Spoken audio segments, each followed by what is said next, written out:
6월 한 달 동안 온전한 믿음의 사람에 대해서 우리가 지금 얘기하고 있습니다. 온전한 믿음의 사람이란 무엇인가? 첫째 주, 온전한 믿음의 사람은 시험에 대해서 잘 분별하고 또 시험을 잘 다룰 수 있는 사람이다. 기억하시나요? 하나님의 시험은 두 가지가 있습니다. 마귀에게 주는 시험이 있고 하나님이 우리를 사랑하셔서 주는 시험이 있어요.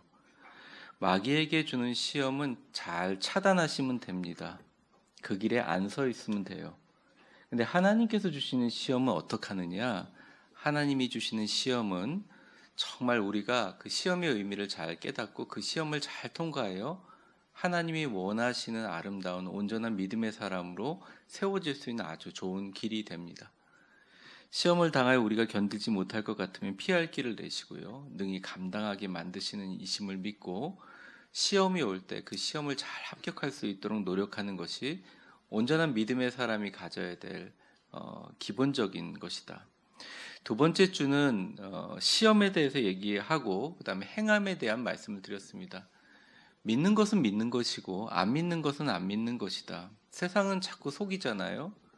안 믿는 건데 믿을 만한 거가 생기면 믿겠다라고 논리를 만들잖아요. 근데 성경은 믿음은 어쨌든 믿음으로만 구성되고 믿음으로만 설명될 수 있다고 얘기합니다. 우리 주변에 사랑하는 가족들에 대하여, 예를 들어서 교회에 대하여, 목회자에 대하여, 우리 주변에 일어나는 일들에 대하여 믿음은 믿는 거고 안 믿으면 안 믿는 건데 그것에 대해서 변명하지 말라. 믿으면 믿는 것이다. 그래서 그때 본문의 말씀이 너희들이 믿는 것을 마음으로 표현하고 결심하고 다짐하고 인식하고 이런 건 중요하지 않은 것. 하나님 보시는 건 행동이라는 거죠. 믿는 자가 해야 될 행동으로 믿음을 증명하는 것이 온전한 믿음의 바탕이다. 지난주는 이 말씀을 드렸습니다. 좋은 것, 하늘의 빛의 아버지로부터 내려오는 좋은 것들을 의심하지 않고 믿는 것이 바로 온전한 믿음이다. 대부분 믿지 못하는 의심은 잘못된 정보로부터 오고 그것들을 무분별하게 받아들이는 데서 오는데 성경은 분명히 말씀하고 있다는 겁니다. 성경은 하나님이 정말 좋은 것을 우리에게 주시려고 이야기한다는 거예요. 사실은 이 말은 어법이 맞지 않습니다. 내 믿음이 흔들립니다. 믿음이 있는데 어떻게 흔들릴 수 있습니까? 믿음이 진동벨도 아니고 어떻게 흔들릴 수 있어요? 믿으면 믿는 거죠. 하나님이 나에게 좋은 것을 주실 거라고 믿는 사람들은 자신의 미래에 대해서 하나님께 맡기기 때문에 기쁘고 행복한 삶을 살 수 있습니다. 특별히 빛들의 아버지께서 온전한 선물과 가장 아름다운 축복을 우리에게 내려주시는 것을 믿는 그 믿음의 바탕 안에서 온전한 믿음이 생긴다는 거예요. 오늘은 온전한 믿음에 이르는 이제 지혜에 대한 말씀을 드리고 6월 한 달간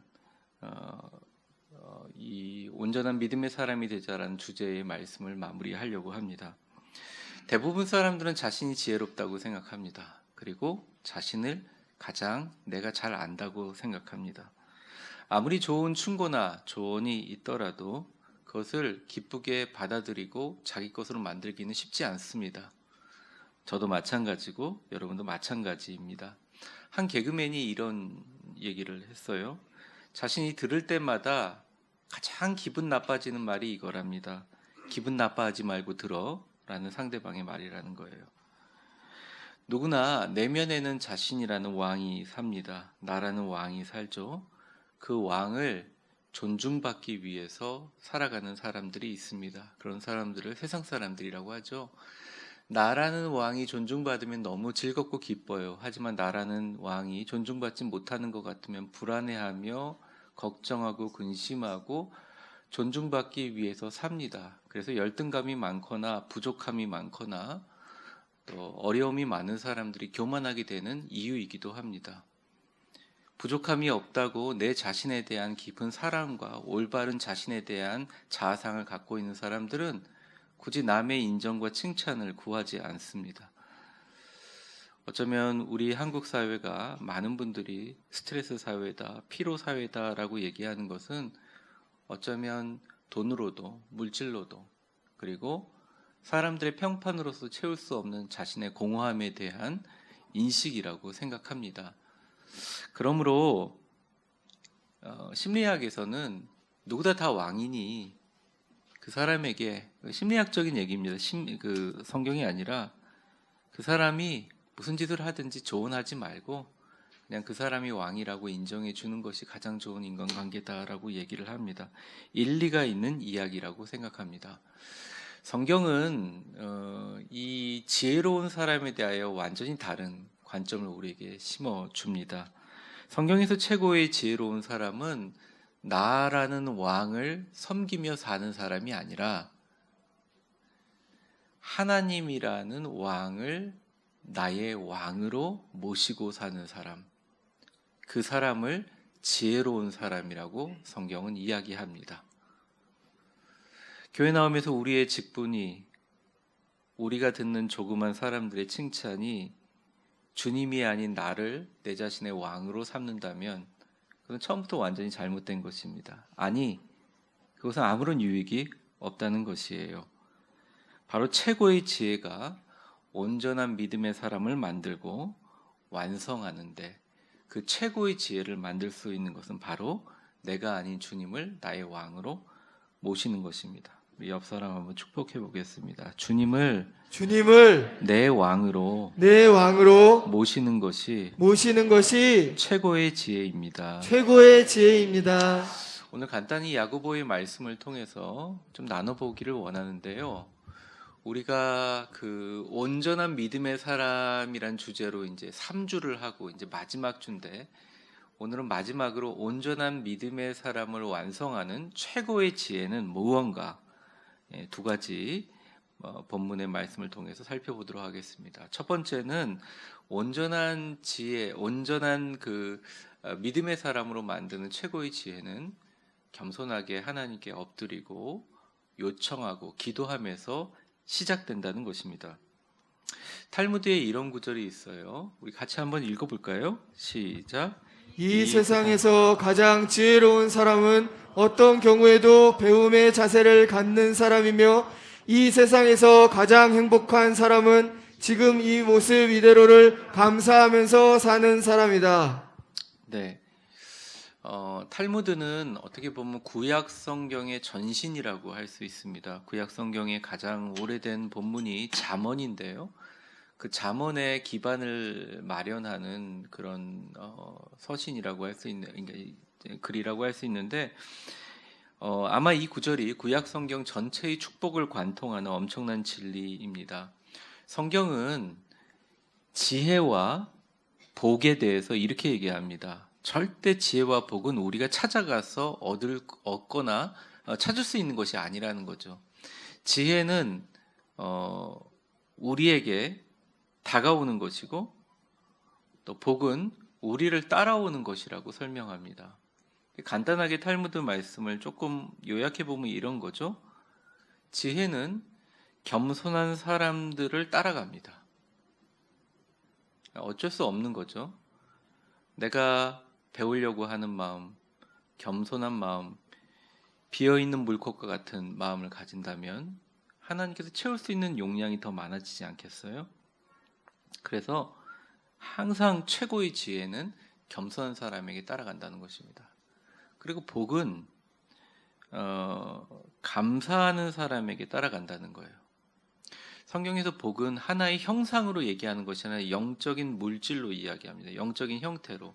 그러므로 복이라는 것은 영적인 형태이고, 그가 가지고 있는 품성은 지금 현재의 상황에서 감사할 것을 찾아내는 사람에게 더 감사한 것을 주시기 위해서 따라다니는 게 복이라는 거예요. 참 이상하죠. 이 세상에 돈이 많고 힘이 있고 권력 있는 사람도 감사하지 못하니 너무너무 죽겠다, 힘들다고 얘기합니다. 그리고 인생의 마지막에 이런 얘기를 합니다. 참 다 허무하다. 저는 그렇게 생각합니다. 물질적인 복이 허무할까요? 아니요, 허무하지 않습니다. 건강의 복이 허무할까요? 아니요, 굉장히 소중한 복입니다. 교회 나와서 이렇게 예배 드리는 복이 얼마나 좋은 복인지 여러분들이 만약 잃어보면 알 거예요. 우리가 성경을 연구하고 성경을 알고 기도하고 하나님께 할 수 있고 건강하게 이 교회에 걸어올 수 있는 것이 모두 다 복입니다. 허무한 게 아니에요. 그런데 감사하지 못하는 사람에게는 그 모든 복이 따라오지 않습니다. 복이 떠난다는 거예요. 그래서 한번 저를 따라해 보세요. 지혜는 겸손한 사람에게 다가오며 겸손한 사람에게 다가오며 복은 감사하는 사람에게 찾아가는 것이다. 감사하는 사람에게 찾아가는 것이다. 그리스도인은 놀라운 특권을 가지고 있습니다. 이게 그 특권이 뭐냐? 그거는 하나님께 겸손하게 기도할 수 있다는 특권이라는 거예요. 하나님 앞에 정말 간절하게 기도할 수 있는 특권이라는 거죠.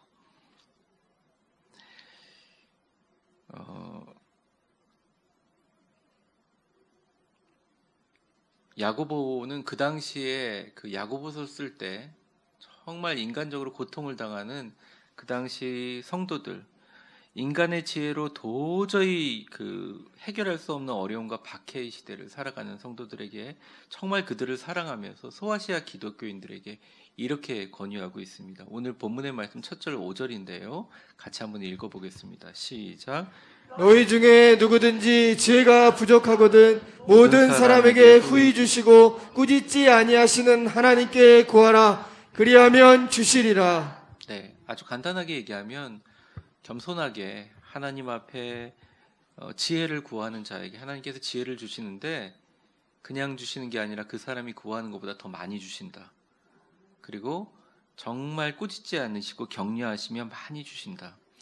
최고로 지혜로운 자는 이러한 하나님께 지혜를 달라고 겸손히 하나님께 엎드리는 사람이다. 성경은 이야기하고 있습니다. 쉽게 얘기하면 이런 거예요. 자신의 지혜와 지식보다 지식이 기도보다 앞서지 않는 사람을 하나님께서 이쁘게 여기시고 귀하게 여기시고 복을 부어주십니다. 정말 지혜로운 사람은 모든 일을 기도보다 앞서지 않아요. 그래서 여러분들이 우리 교회에서 우리 목회자들이 또 새벽마다 설교하는 새벽 기도라든지 또 음성 큐트라든지 아니면 저녁 9시 기도회라든지 여러분들 여러 가지 모습으로 기도의 자리에 나와서 아니면 꼭 그게 아니더라도 여러분들 시간 날 때마다 하나님 앞에 지혜를 구하고 간구하는 것이 최고의 지혜로운 사람이다. 하나님께서 그러한 마음의 겸손을 보시고 복을 주신다라는 것입니다. 부모가 영어와 수학을 아이들에게 가르치는 것보다 더 지혜롭게 양육하는 것은 자녀가 하나님께 지혜를 달라고 기도할 수 있도록 훈련시키는 것입니다. 제가 아는 미국의 한 기업가 분이 계세요. 제가 미국에서 부목사를 5년 정도 했는데 그 부목사 시절에 저희 교회 장로님이셨습니다. 지금은 은퇴하셨고요. 그분은 아주 큰 사업을 운영하고 계세요. 한인 기업가로 로스앤젤레스 지역에 굉장히 유명하신 분입니다. 그분은 이 5절의 말씀을 생명의 말씀처럼 생명처럼 여겼다는 거예요. 때때로 사업상의 최악의 상황들이 발생할 때마다 제가 옆에서 봤잖아요. 연락을 멈추고 한 이틀이나 3일 정도 담임 목사님께 얘기하고 기도원으로 들어가 기도합니다. 그리고 정말 걱정이 많은 직원들을 두고 이틀 후나 3일 후에 돌아와서 하나님이 주신 지혜로 회사를 정상에 나가고 발전시켜 갑니다. 제가 그걸 보면서 그분한테 이런 부탁을 했어요. 물론 담임 목사님 저한테 시켰기 때문에 부탁을 했어요. 장로님 간증 한번 하시죠. 장로님처럼 이렇게 어려움을 당했는데 계속적으로 좋은 일이 일어나고 장로님의 간증이 우리 새롭게 사업을 스타트업하는 우리 청년들에게 또 우리 모든 교인들에게 굉장히 많은 은혜가 될 것 같습니다. 굉장히 어려움을 역전하셨잖아요. 비결이 뭔지 간증해 주십시오. 그러니까 한사코 거절하는 거예요. 근데 담임 목사님은 시키지 저는 응답을 받아내야 되지. 그러니까 중간에 곤란하게 됐습니다. 그래서 제가 장로님께 물어봤습니다. 장로님 왜 그렇게 완강하게 안 하시겠다고 합니까? 목사님 할 말이 별로 없어요. 제가 기도원에 올라가서 이틀 동안 이렇게 얘기합니다. 하나님이 해주셔야 됩니다. 제가 뭘 알겠습니까? 이 기도만 하고 오는데 이걸 갖고 뭘 간증을 합니까? 근데 돌아오면 다 해결이 되어 있다는 거예요. 그러니까 기도는 기도의 내용을 들으시는 게 아니라 기도하는 사람의 자세를 본다는 거예요. 그리고 기도하는 사람의 자세는 하나님의 몸된 교회를 사랑하고 존중하는 평소의 행동을 통해서 하나님께서 컨펌하신다는 거죠. 그 장로님 한 분 때문에 사실은 그 교회가 살았다고 봐도 과언이 아닙니다. 어려움과 위기가 있을 때 신기하게 그분 때문에 모든 문제가 해결되는 것을 보면서 많은 분들이 말은 안 하지만 굉장히 존경하는 마음을 품고 있는 그런 분들이에요. 제가 존경하고 있는 목회자분들은 문제가 생기면 일체의 문제를 사람들하고 상의하지 않고 접촉을 끊고 주님과 깊은 기도의 교제를 가집니다. 기도원에 올라가서 주님께서 지혜를 주셔야 됩니다. 이것은 당신이 하셔야 합니다. 이 문제를 해결할 수 있는 분은 하나님 당신밖에 없습니다. 라고 기도합니다. 교회 문제가 생기거나 어떤 문제를 다루거나 치리해야 될 때, 또 그것들을 잘 이끌어가야 될 때 정말 기도하면서 하나님께 구하고 기도하고 있다는 거예요.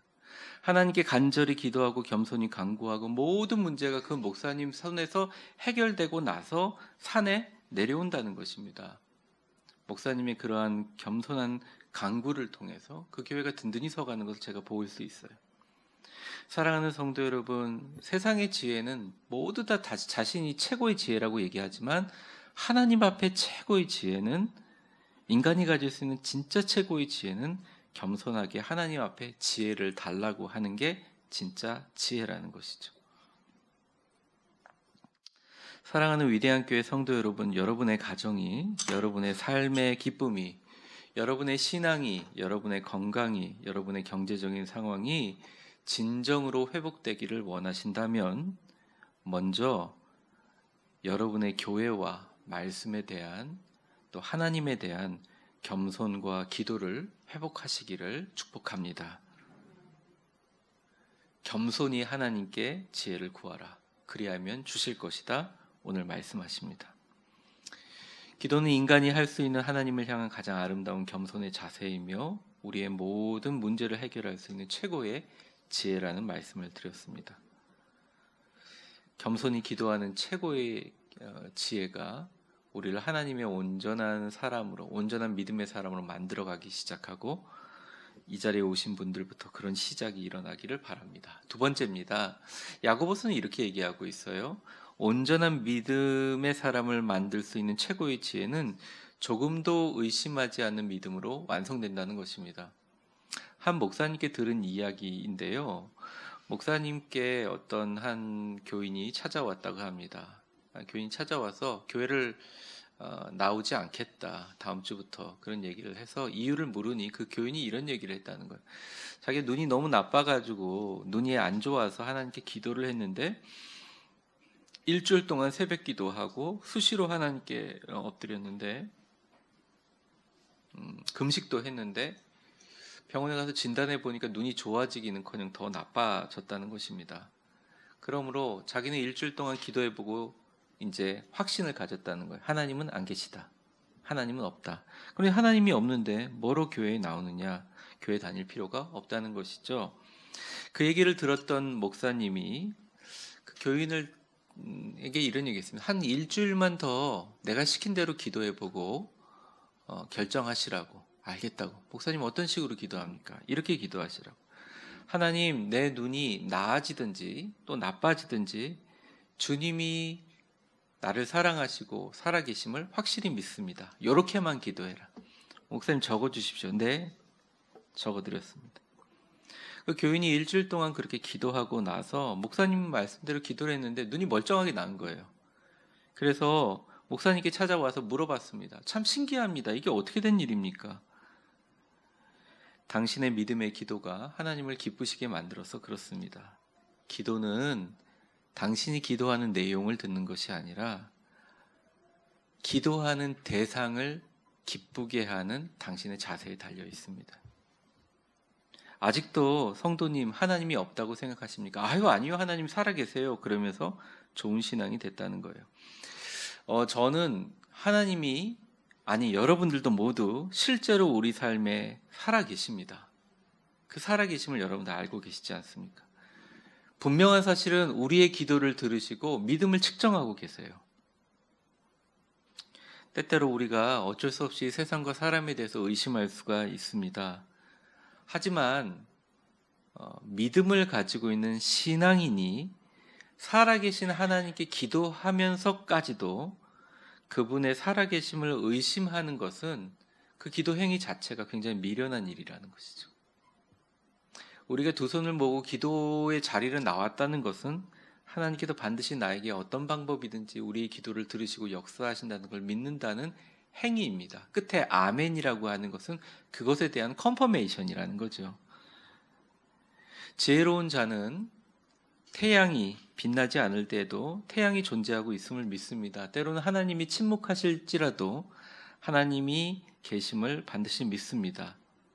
그분을 절대 의심하지 않는 자는 하나님을 기쁘시게 하는 자라는 거예요. 믿음이 없이는 하나님을 절대 기쁘시게 하지 못합니다. 사랑하는 성도 여러분, 교회 다니기 위하여, 교회에 있는 사람들과 교제하기 위하여 교회에 나오는 것, 하나의 이유가 될 수 있다고 생각합니다.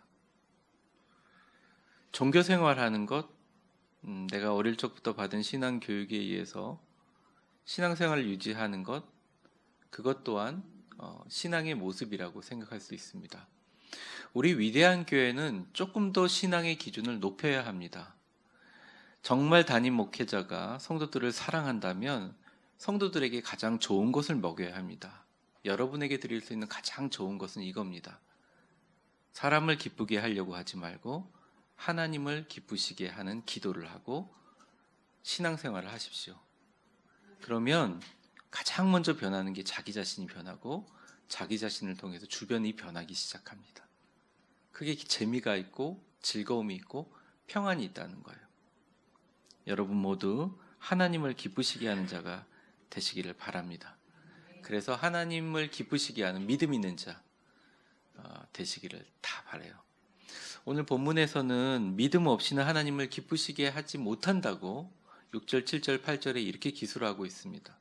오직 믿음으로 구하고 조금도 의심하지 말라. 의심하는 자는 마치 바람에 밀려 요동하는 바다 물결 같으니 이런 사람은 무엇이든지 주께 얻기를 생각하지 말라.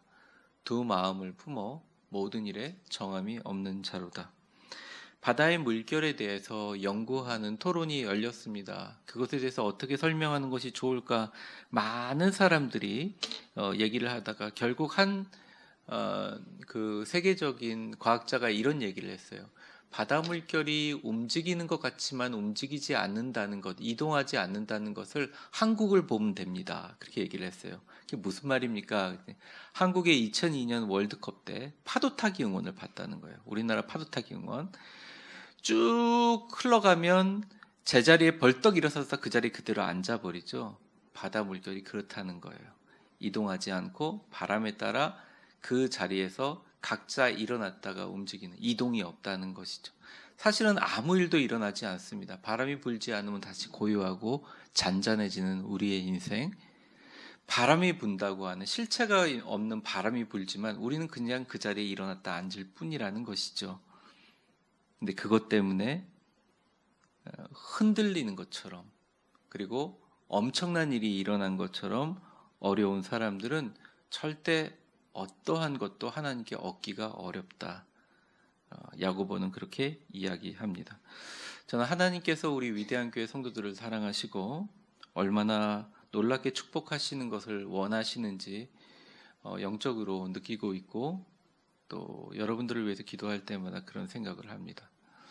하나님께서 여러분에게 하시는 기대가 많고 특별히 하나님께서 지금도 여러분에게 복 주시기 위해서 문 밖에 기다려서 여러분들을 바라보고 계십니다. 다만 주님의 두드리는 소리를 어렴풋이 듣지만 그 문을 열 수 있는 믿음의 실천을 주님은 바라고 계시거든요.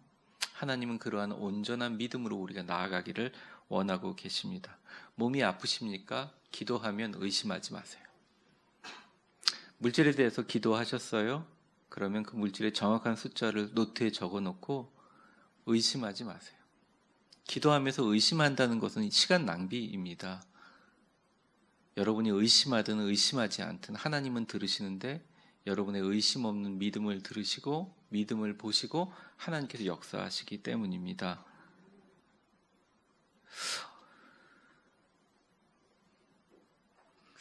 의심하고 분석하고 염려하고 비평하고 준비하는 것이 세상과 사람들에게는 삶의 지혜로 여겨질 수 있을지도 모릅니다. 근데 하나님은 그것을 헛똑똑이라고 생각합니다.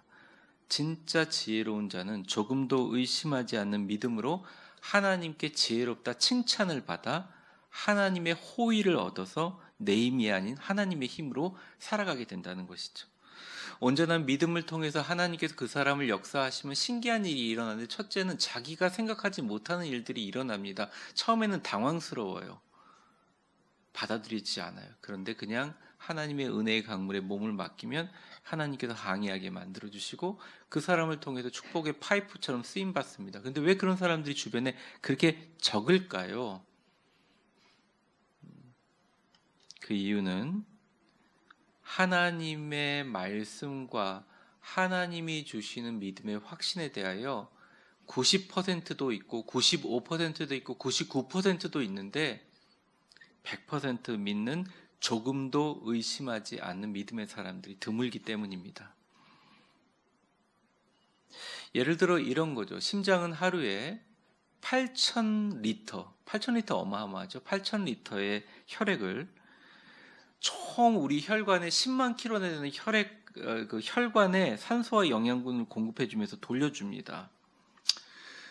보통 건강한 사람의 그 심장은 8만 회에서 12만 회가 하루에 뜁니다. 그래서 70세까지 사신 분이 계시다면 약 25억 회가 여러분들 심장을 뛰었기 때문에 70을 넘기신 거예요. 만약에 심장이 단 1초라도 쉬거나 기능을 멈춰버리면 우리의 생명은 그냥 유지될 수가 없습니다. 그러므로 하나님이 우리에게 주신 생명은 99.9%가 아니라 100%라는 거예요. 100%. 우리의 생명은 완벽한 100%의 심장 박동에 대한 도움을 의지하며 지금 생명이 유지되고 있다는 것이에요. 신앙인의 믿음도 생명과 같습니다. 100% 믿음으로 구하고 단 1%도 의심하지 말아야 됩니다. 단 1%의 의심을 용납하고 단 1%의 의심을 즐기게 되면 하나님 것을 용납하지 않으십니다. 그 결과가 실패하든 성공하든 절대 하나님은 1% 의심하는 자에게 얻지 못하게 한다는 거예요. 부부간에 서로 사랑하고 의가 좋더라도, 부부간에 잘 가정을 이루고 엄청난 축복과 은혜를 다 누렸다고 하더라도 만약 남편이 아내를 단 1%라도 의심한다면 그것이 부부간이겠습니까? 하나님과 우리 사이의 믿음도 그러하다는 거예요. 목사님, 단 1%도 어떻게 의심하지 않을 수 있겠습니까? 방법을 저한테 물으시는데 성경은 이렇게 얘기합니다. 조금도 의심하지 말라. 나의 이성과 지식으로 판단하기 이전에 하나님의 말씀이니까 믿자라는 결단을 말하는 거죠.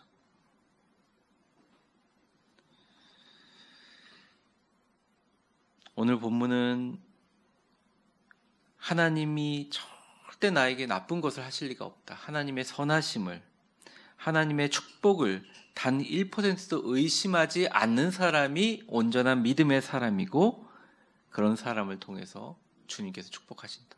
아닌 사람은 무엇이든지 주님께 다 얻을 수 없다. 설사 자기들이 원하는 기도 제목이 응답받더라도 의심을 바탕으로 한 기도로 응답받다면 그 사람에게 믿음으로 뿌리내리지 못한다. 주님께서 말씀하고 계신다는 것입니다. 즉 성경에서 말하는 최고의 지혜는 어떠한 상황이라도 조금도 의심하지 않는 믿음을 말하는 것이에요. 말씀을 정리하겠습니다. 온전한 믿음이 우리를 온전한 믿음의 사람으로 만드는 그 최고의 지혜를 성경에서는 이렇게 얘기합니다. 겸손하게 하나님께 무조건 엎드리고 기도하고 물어보는 것입니다. 그리고 의심하지 않는 믿음의 행동으로 구성됩니다. 한나처럼 이루어진 것처럼 행동해도 됩니다. 모세처럼 이루어지지 않지만 자기의 지팡이라도 홍해를 향해서 뻗는 행동을 해도 됩니다. 요셉처럼 내게 이루어진 하늘의 별처럼 땅에 정말 그런 것처럼 놀라운 하나님의 통치자로 만들어주는 꿈을 가지고 있지만 현실이 그렇지 않을 때 오히려 하나님을 바라보고 그 자리에서 섬기는 모습으로 하나님께 믿음을 의심하지 않는 모습을 보여줘도 됩니다. 성경에 나와 있는 여러 가지 모습이 어떻든 간에 나의 믿음이 100%라고 주님 앞에 고백하면 하나님께서 그 믿음의 행동에 대해서 갚아주신다는 것입니다. 제가 이 자리에 부를 수는 없지만 트로트 가요 중에 무조건이라는 노래가 있습니다. 제목이 무조건인지 모르겠어요. 무조건이야 그러잖아요. 하나님의 참 재밌습니다. 하나님의 우리를 향한 사랑을 unconditional love라고 합니다. 아가페라고 하거든요. conditional 조건, unconditional 무조건적인 사랑이라고 얘기합니다. 그 무조건적인 사랑은 100%라는 거예요. 여러분들이 당신의 배우자를 100% 사랑해서 지금 살고 있듯이 1%도 용납되지 않는다는 것이죠. 사랑하는 성도 여러분, 주님의 몸인 이 교회가 사람들에게 예배하고 기도하고 사람들 보라고 모이는 곳이 아닙니다.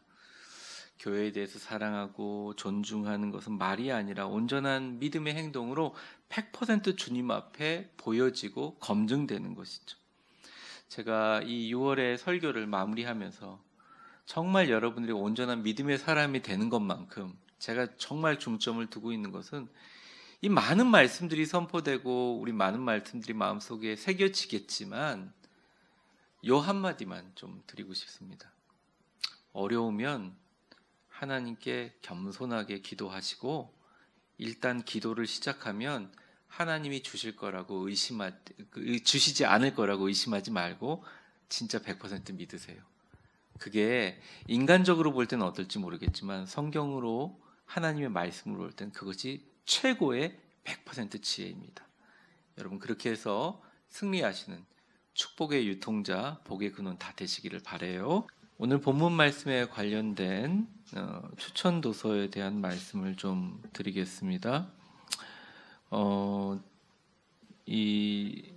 추천 도서는 맥스 루케이도라는 목사님의 추천 도서이고요. 이분은 기독교 작가 중 세계에서 가장 유명하신 분 중에 하나입니다. 개인적으로 크리스탈 처치에서 미국에서 한 10년이 넘었을 거예요. 제가 이분의 저자 사인회를 할 때 가서 사인을 받았던 기억, 또 이분의 설교를 들었던 기억이 납니다.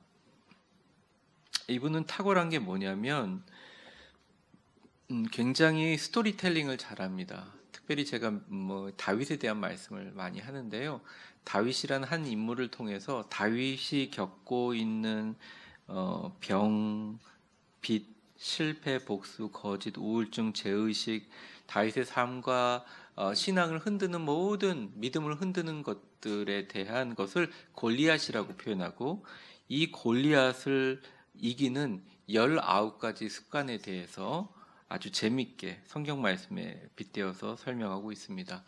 크게는 5가지 단계인데요. 그냥 제가 읽어보면 주보에 간제해 있는데 1단계 물러서지 말라. 왜? 믿음은 그럼에도 불구하고 맞서는 것이기 때문에. 2단계 문제를 즐겨라. 믿음은 벼랑 끝에서 노래하는 것이기 때문에. 3단계 성령을 따라가라. 믿음은 사람 대신 하나님의 말씀을 쫓는 것이기 때문에. 4단계 선택하고 집중하라. 믿음은 삶의 수준을 높이기 때문에. 5단계 결단하고 실천하라. 믿음은 나의 성공이 아니라 하나님의 성공을 낳는다. 이제 이렇게 얘기합니다. 이게 딱딱하고 건조한 이론이 아니라 친밀한 재밌는 이야기와 스토리텔링으로 성경 안에 있는 행간의 그 믿음을 알게 되는 그런 눈을 열어줍니다. 6월 한 달간 제가 여러분들에게 온전한 믿음의 사람에 대해서 설교를 했는데 그것을 중심으로 두고 이 책을 좀 참고로 해서 믿음에 대한 실제적인 훈련법 그리고 그것을 가지고 연습을 하신다면 참으로 유익하고 기쁜 일이라 생각돼서 이 책을 추천드립니다. 아주 읽기 어렵지 않게 쉽게 쓰여져 있기 때문에 간단하게 읽으면서 여러분 노트에서 자기 것을 삼으면 참 좋은 신앙의 연습이 될 줄 믿습니다.